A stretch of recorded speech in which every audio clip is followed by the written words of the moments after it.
Киноны маань гол дүрийг Майк гэдэг бөгөөд хүмүүс тэрнийг Big Mike буюу Том Майк гэж дууддаг. Майк маань багасаа л маш олон сургуульд амжиж ирсэн бөгөөд ээлжидний сургуульд орох гэтэл тэр сургуулийнх нь хамаг том боссууд нь нийлж агаад Майкийн IQ, математик, хим, физик, биологи зарим тэгээд бараг биеийн тамирын хичээлээс бусна бүгдээрээ муу байсан учраас сургуультай авахаас татгалзнаа. За яг энэ үед тэр сургуулийн хөл бөмбөгийн дасгалжуулагч нь тэдэн дээр орж ирээд баахан шашин номлол ярьсаар агаад нөгөө хамаг том боссуудын маань толгойг нэргүүлж синхруулж чадсанаар Майк маань сургуульд орохоор болно. За тэгэд манай том залуу шинэ ангитай орж ирлээ. Тэгсэн хөөрхөн амтан дөнгөж орж ирээд олигтой хүн амтантай танилцаж амжаачгүй байхад нь ангийн багш гэж нэг эмэгтэй орж ирснэ. За дэвтэрнээсээ гол цаас гаргаад цохон талаас ааш шүү гэдэг байгаа. За тэгээд уламжлалт ёсоор хонхч дугарч шалгалтын цаг дууслаа. Тэгсэн манай Майк яасан гэж бодно. Шалгалтаа юу ч хийгээгүй цав цагаан цаасны хамгийн арын хуудсан нэр нь завь зурцсан байгаа юм чинь. Майк маань сургуулийнхаа гадаа зогсож исэн чинь нэг хилэмгэд оломгоо шар бацаан ирснээ өөрийгөө Шон гэж танилцуулна.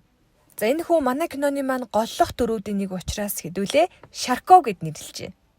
Яг энэ үед хаанаас ч мэдэхгүй нэг залуу гарч ирснээ Майкд аавыг нь амиа хорлсон талаар дуулгана. Гэхдээ Майк маань аавыгаа бараг мэддэггүй хол өссөн юм байл л дээ.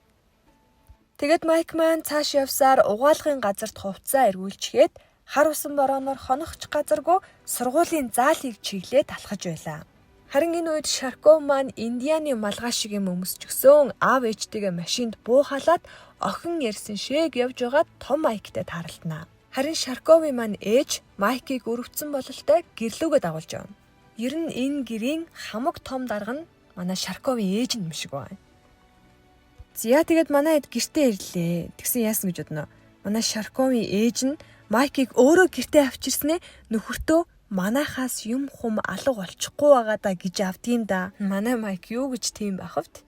Харин ч өглөө босоод унтсан орд ирээд цэмбийтл нь хураачхаа тэднийхээс гараад алхажсэн чинь араас нь том дарга гарч ирснээ талархлын баяраар хамтдаа хооллохыг санал болгоно. Сайн болцсон юм биш. Ингээд талархлын баярч боллоо. Тэгсэн чинь тал талд уцаа мажхан мажаад зурагттай найзлах нь найзлаад харин манай том Майк маань ганцаархнаа ширээний цаан цомцоотлоо суучхаад хооллож явахыг нөгөө том даргач нь харчхаад бүгдээрээ ширээндээ суун хооллохыг зарлигдана. Игч маань гэхдээ бас халан гаднаа хайрын дотроо гэдэг шиг сайхан сэтгэлтэй юм шиг байгаамаа. Майкийг дагуулад тэр хоёр хамтдаа Майкийн гэрлүү явна. Тэгсэн чинь гэрийг нь хаалгах цоочтой ээж нь гэртээ байхгүй бүр ээж нь гэрээ орхиод нүүцсэн байх нь тэр. Тэгээд тэр хоёр шинэ хувцас авах гээд дэлгүүрт очисон чинь манай Майкийн сонгож байгаа хувцснууд нэг нэрэмэрэ өнгөнгийн яг зүгийн шиг хувцснууд.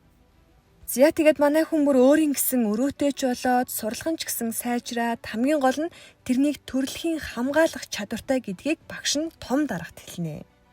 Энэ Майкийн маань байгаад байгаа айл нь нилээн баян юм шиг байгаамаа. Сүлжээ ресторантай тэгээд тэр нь бараг 100 салбартай гэж байгаа. Тэгээд нэг өдөр тэрхэд ресторанда хооллож исэн чинь манай Майк маань төрсөн ахтайгаа тааралнаа.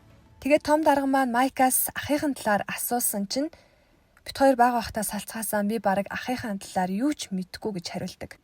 Ингээд цаг хугацаа ч өнгөрсөөр нэг мэдэхэд зул сарын баяруулж тэд гэр бүлийн зураг авахулнаа. Тэгсэн Майктай хамт авахулсан зургийг нь манай том даргын хідэн найзууд нь мэдчихэд шоолж гарна. Хүүшээ миний найзаа. Өсвөр насны охинтой ээжиж нэг хар залуу гэртээ авчирснаа охинтойгоо хамт байлгаж болж байгаа мó гэж мэгээд.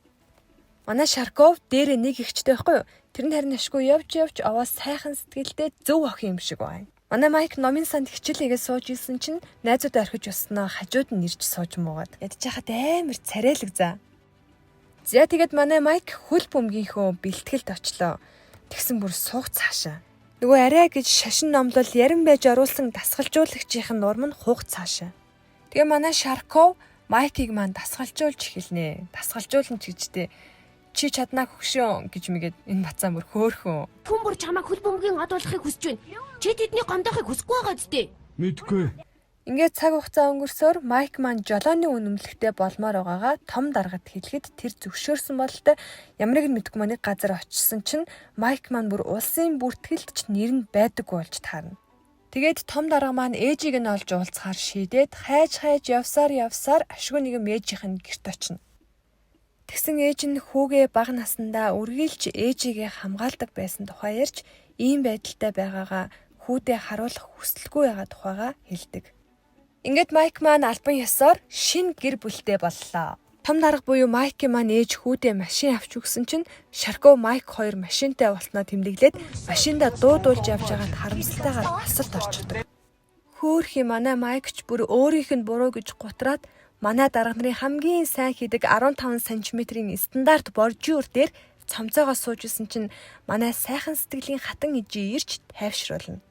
Хамгийн хөөрхөн нь манай Майк Шарковыг гараараа хамгаалснаар Шарков аимшиг тослоос бараг бэртэлхүү үлдсэн байлээ. За тэгээд том залуу маань талбай дээр гараад тоглолт нь ерөөсөө болж өгдөггүй.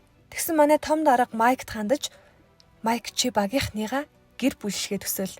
Чи намайг яаж хамгаалдаг вүлээ? Бас Шоныг сая яаж хамгаалсан бilé? Яг багийнхныгаа тэгж хамгаал гэж хитгэн үг хэлээд манай Майк маань хамгаалахыг үзүүлж өгнө. Ингээд тэд улирлын эхний тэмцээнд орлоо. Эхэндээ хожигдож яах учраа ойлгохгүй байхад нь өнөө шашин ном ярьдаг дасгалжуулагч маань шүүгчтэй муудалцаж орхино.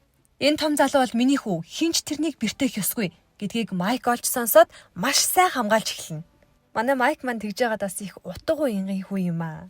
Ингээд энэ тэмцээн дээр Майкийн маань баг Майкийн ачаар маш олон онооны зөрүүтэйгээр хожно. Тоглолтын дараа манай Шарко Майкийн хамгаалж байгаа бичлэгийг агентлгууд руу явуулсан юм шиг байгаамаа. Их сэргэлэн гараа. Баахан их сургууль коллежуудаас Майкд санал ирнэ.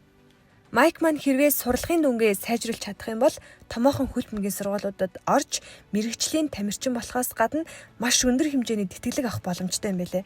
Тийм учраас тэрэнд гэрээр багш хөлсөлж авна. Ингээд Майкийн сурлагынч сайжирч тэрнийг сонирхох багуудын тооч мөн адил ихссээр байлаа.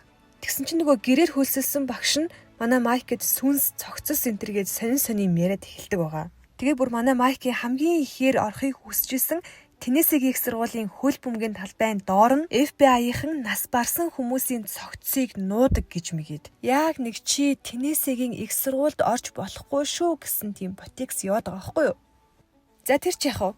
Майкийн маань сурлагын дүн сайжирч байсан ч гэсэн ганцхан уран зохиолын хичээл дээр ерөөсөө сайжрахгүй байлаа. Том дарга багш дээр нь очиод манай хүү яагаад ганцхан чиний хичээл дээр ингээ муу дүн аваад байгаа юм бэ гэсэн чинь нөгөө багш нь танай хүү чинь ерөөсөө эссе бичиж чадахгүй байна гэж юм. Тэгээд гэртээрсэн чинь Майкийн маань аав 600 цэргийн талаар түүхийг ярьж өгснөөр Майк маань маш амжилттай эсээгээ бичээд сургуулаа амжилттай төгснөө. Маш олон сургуулиудаас урилга ирсэн ч гэсэн Майк маань Оул Миси их сургуулийг сонгоод элсэн орно. Тэгсэн хаанаас ч мэдгүй нэг зөвүүн шин ирэх шиг эмхтэй гарч ирснээ. Манай Майкд элсэн их сургууль нь ээж аавтай нь хамтарч ажилладаг. Бараг л анханасаа бүх зүйлийг төлөвлөж чамд тусалсан гэж ойлгуулдаг. Хөөхий Майк маань эхэндээ үүсгэж байсан ч гэсэн тэр зөвүүн эмэгтэй маш их зүйл ярьсан учраас цагаахан Майк маань ярьсанд нь итгэж гэрээсээ явна. Тэгээд Майк маань төрсөн ээжигээ хайж явсаар болж өтгөө нутгийн индиануудтайгаа тааралдаж нөгөөдөл нь ээж болон дүүгийнхэн талаар ярьж доромжилсноор манай Майкийн уурыг хүргэж дэлб нүдүүлнэ. Энэ үед том дарга Майкийг хайгаад явж исэн чинь хөөхий Майк маань өөрөө ээж рүүгээ залгаж тэр хоёр уулзалдан чин сэтгэлийн ярилцлага хийж ойлголцсноо. Ингээд коллежийн эхний өдөр ирлээ. Майк маань гэр бүлийнхэнтэйгээ салах ёс хийгээд сургуулийнхаа гадаа зогсоно. Бас болоогүй. Коллежийн том ага болж байгаа гэсэн шиг охид руу харц шидэстэй. Хажууд нь манай Шарковч гэсэн харцсан зогсож байгаа шиг. Тэгсэн манай том дарга Майкд бараг баяртай ч гэж хэлэлгүй машинд ороод суучдаг юм байна. Майк маань ээжийнхээ араас очиод тэр хоёр чин сэтгэлээсээ маш удаанаар тэврэлдэнэ. Яасан Майкл? Надад тэврэлт хэрэгтэй байна.